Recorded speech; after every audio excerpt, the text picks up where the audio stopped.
It's easy, so let's just breeze through it here and have a little fun. Let's have some fun.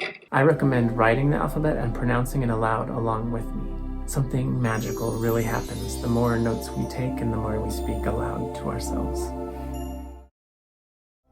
We'll be covering pronunciation in the next section, but just so you know, there are basically two ways to pronounce Latin today. Classical, which is how the Romans spoke, and ecclesiastical, which is how pretty much everyone spoke from the Middle Ages on. Also, it's very important to note that in this course we'll mostly be using the classical Roman pronunciation, mostly because it's simpler, but also because it's the most popular nowadays. Here is the Latin alphabet with classical pronunciation. A, B, K. In classical Latin pronunciation, the letter C is always hard, like in the English word car. D, A, F, G. In the classical pronunciation, the letter G is also always hard, like in the English word guard. Ha, E, Ka, or kappa. Kappa. It's a Greek letter. L, M, N, O, P, Q, R, R.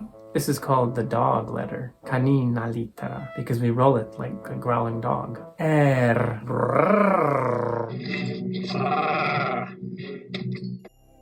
S. T. U. X. U. Y. This letter is pronounced like an O or a U umlaut in German, or like a French U. If you have trouble making this sound, try this. Do an E sound, E, E, and then reshape your mouth to make an U sound. So, E, Graika. Graika is Latin for Greek. And last but not least, Ze, or Zeta. Zeta. That's the Greek name for that letter.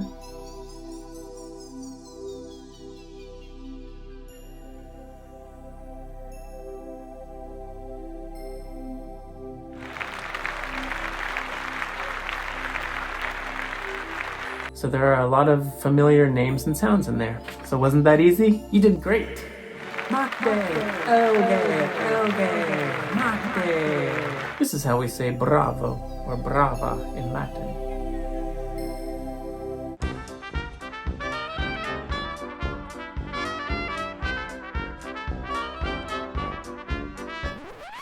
Okay, I lied. It's about to get a lot more complex. Some notes.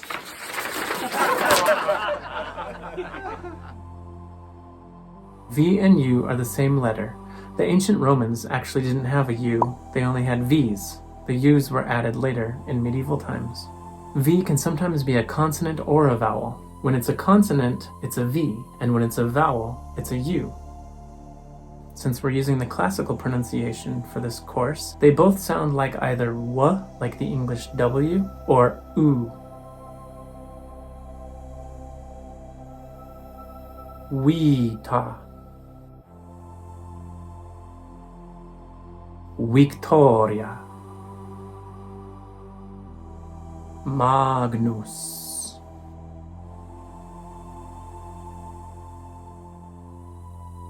Utor. Most published materials these days make a distinction between V's or U's, but sometimes you'll see them all written as U's. Also, another thing that throws people off is when it's a capital, it's a V, when it's lowercase, it's U. When in capital form, U's are written as V's.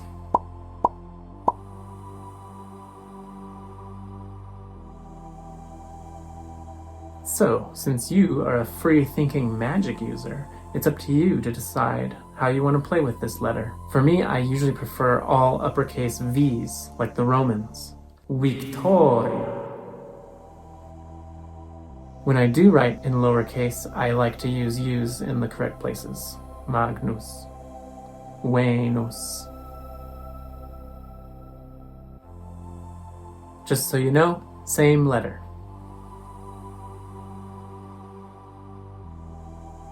The letter I, or Latin E, can sometimes act as a consonant. For example, yam.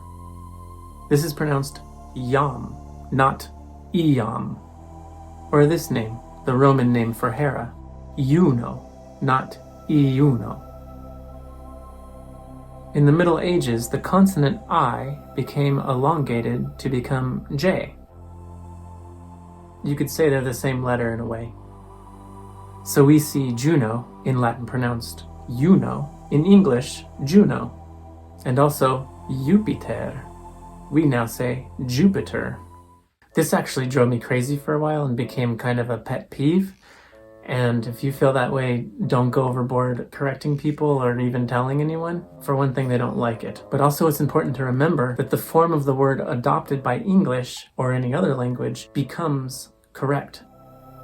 So we see these words, and it's perfectly correct to pronounce them Juno, Jupiter, Caesar, and Cicero, even though in Latin they are originally pronounced Juno, Jupiter, Caesar, and Cicero.